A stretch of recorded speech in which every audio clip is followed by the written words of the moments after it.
What's up, everybody? My name is Marco. I'm an opera singer, and I love talking about video game music from an emotional perspective after a decade on the stage. I'm also a huge gamer, and I love Expedition 32 Clair Obscur. Think fast.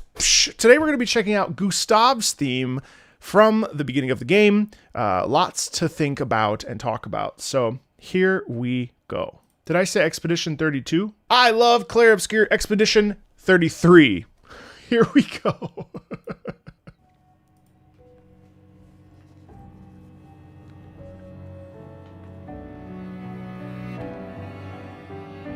Yeah. Well, hold on.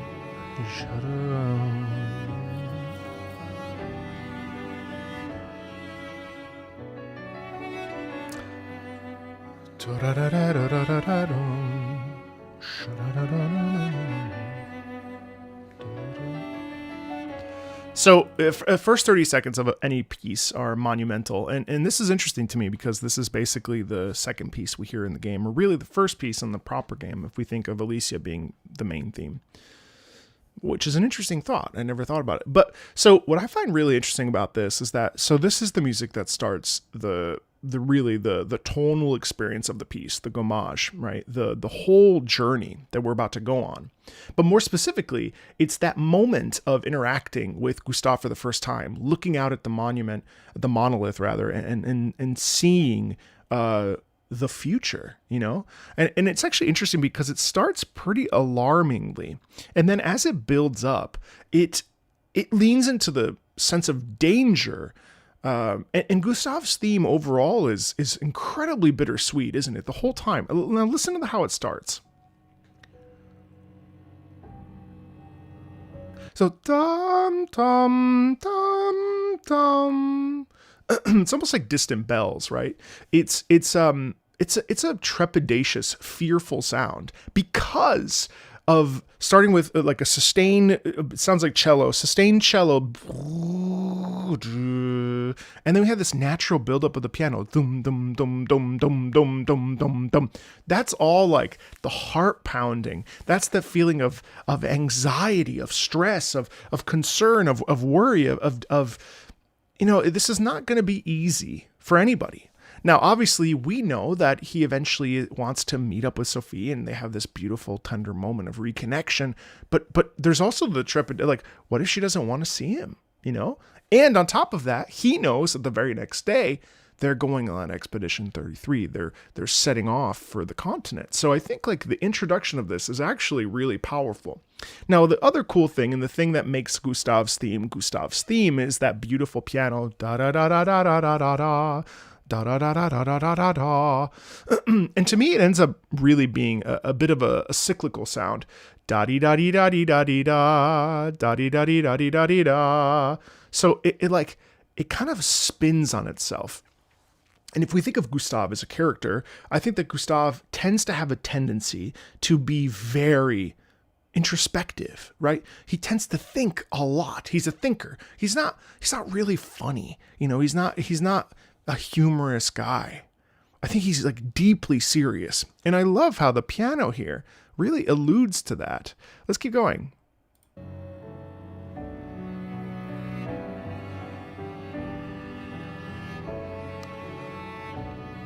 See, this is just all tension and stuff, right?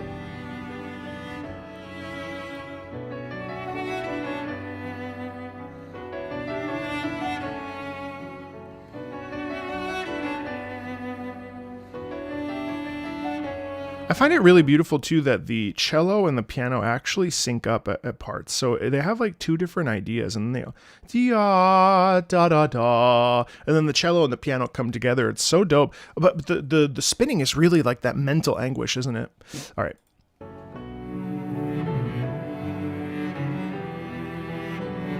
Now the cellos took over. Super low too.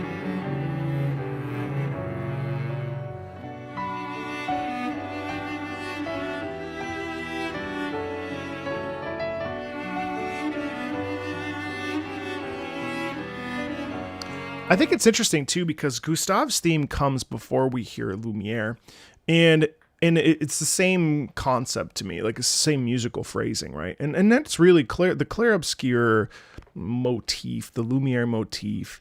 It's one of the most recurrent motifs in the entire game, and a lot of the songs are actually built off of that. And I find it really beautiful, but also somber and sad that so much of it's placed in the cello. Now, in this particular case, we have two cellos, and I think like being low like that, to me, it really, again, it leans into the melancholic nature of the entire piece, you know? But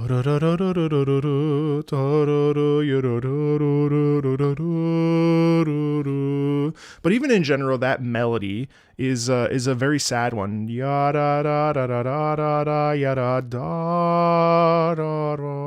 It doesn't really ever reach a happy peak. You know what I mean? It doesn't go it doesn't go up. It goes man, life could have been so beautiful, and then it goes right back down. And I think having the lower cello, string sound is really evocative, and I think it really also leans into the idea of like how sad this whole thing is, isn't it? I mean, it's just like a terrible situation to be in, kids that end up being foster children because their parents die from a gommage, or the parents want to have kids, but then, give the children up because they want them to live a better life and not be sad. I mean, the whole thing is just like so incredibly tragic. And I think it's interesting though to me because the tempo really continues to move. And so in my mind, the tempo moves because Gustave has to achieve something, right? Like the character has to move forward. And so even though the sadness, it's basically like that motif could easily be grief, right?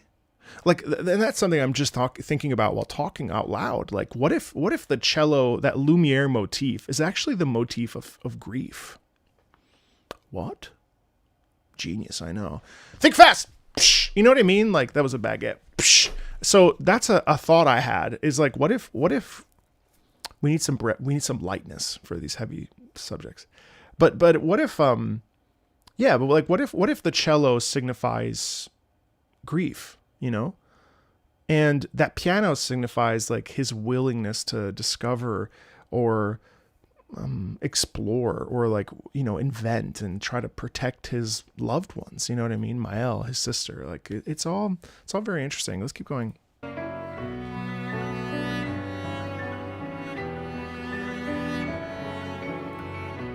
Because that's the upper register in the piano. You see how the upper register in the piano is be-do-dee-boo-dee-boo.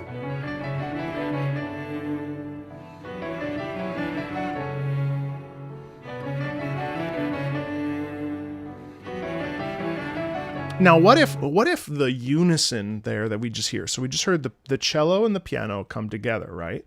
So what if that's an acceptance moment? Like, what if that's the moment where we say, I need to navigate this.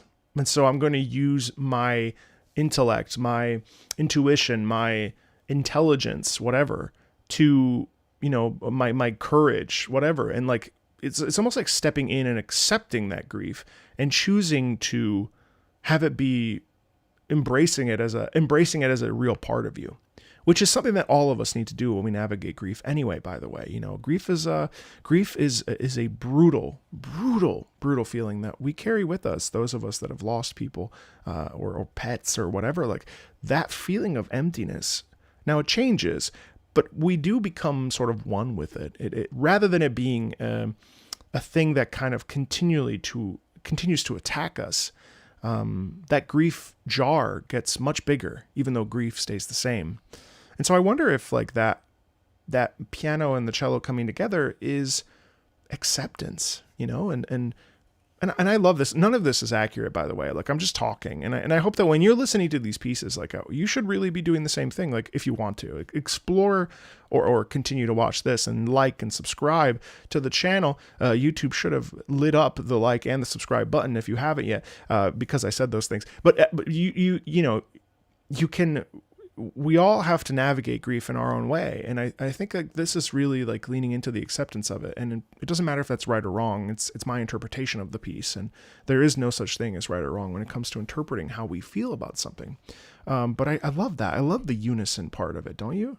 And then the key change, really interesting. Even the key change is interesting.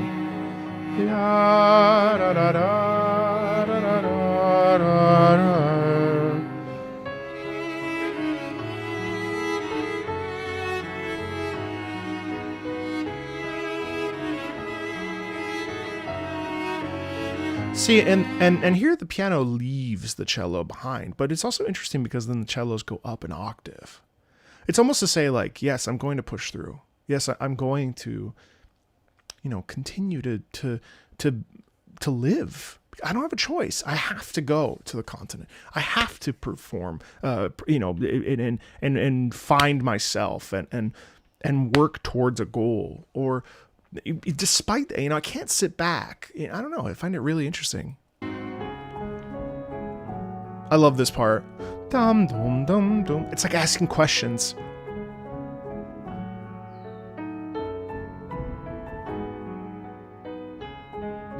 Bum bum bum bum bum bum. And I love that. That part's so interesting because bum bum ba bum bum bum ba bum. Well, what do you think that means to you? Because to me, when I listen to that, that's like that to me, because of the space within the notes, that's pondering, that's contemplation. That's like asking questions. That's what do I do? Or like, man, am I ready to see Sophie? Or shoot, do I really think we can put an end to the paintress? Or you know what I mean? I really think that's like such an interesting thing. Asking questions like that lead to personal discoveries too. But I love how we take this moment of pause. We don't have the legato of the cello. We actually have we do, but we end up having a little bit more of a sharpness to the notes, which I think is fun.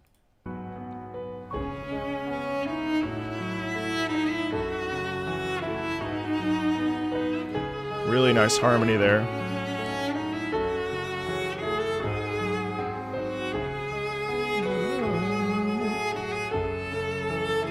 Feels like the cello is trying to go higher,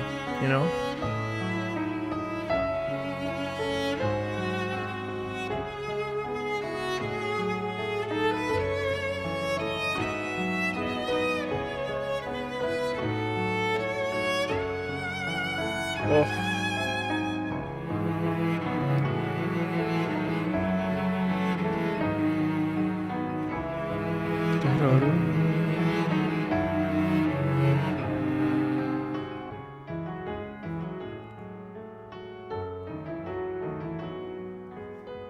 Da-da-dum, da-da-dum, da-da-dum, da-da-dum.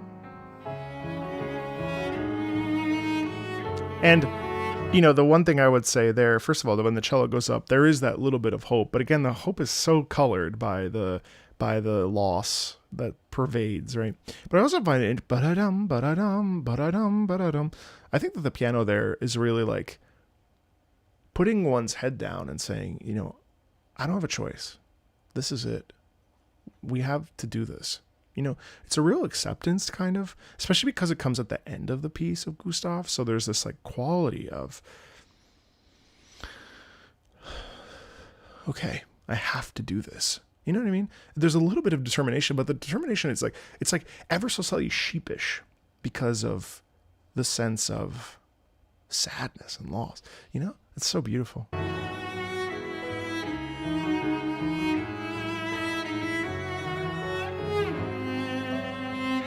And that cello is pervasive throughout. A little bit of syncopation and nice triplets in there as well. That unison again.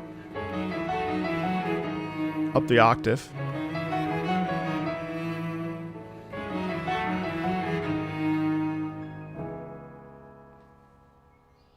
And so you get a little bit of hope there at the very end with the piano going doom at the very upper register, which is really amazing. I mean, it's Gustave's theme is probably my favorite. It's the most, for lack of a better word, it's the most melodramatic. It's the most melodramatic cheapens it. And I don't mean it that way, but it's certainly the most.